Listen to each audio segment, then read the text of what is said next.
to our final question. What were the last words of General Sedgwick in the wilderness of Spotsylvania? He hasn't got a mouth. So there weren't any words at all, unless he wrote them down. In a convenient bubble that he carried around with him.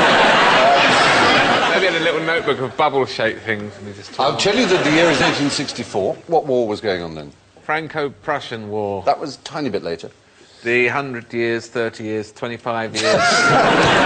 Civil, American Civil War. The American Civil War. So we're talking about a... Yeah, well done!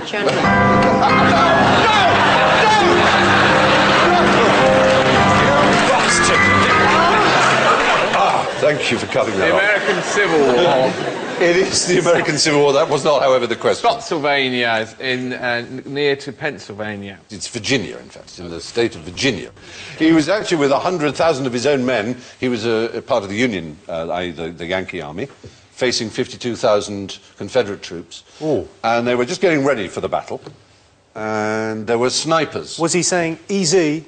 Almost that equivalent. It was hubris. It was one of the most extraordinary last words ever spoken. This will be over in 5 minutes.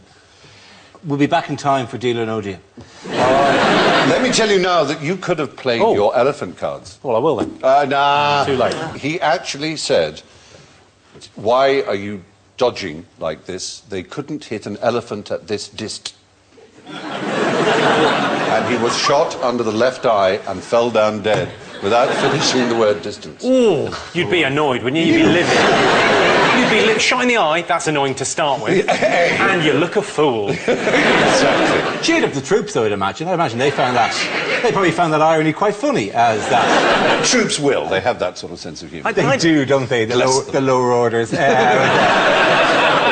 was known as Uncle John. He was very popular. Ulysses S. Grant mourned his death, said it was worse than the loss of a division. He was the highest-ranking Union officer of any kind to die in the war. Do you think famous last words are accurate? Because I think they lie a lot of the time. It's always something incredibly witty. Like, you know, dying, that's the last thing I shall do. Whereas, in fact, I imagine they said that about 4 days before they died, and the last thing they said was, nurse! Nurse, it's happening again, I'm scared!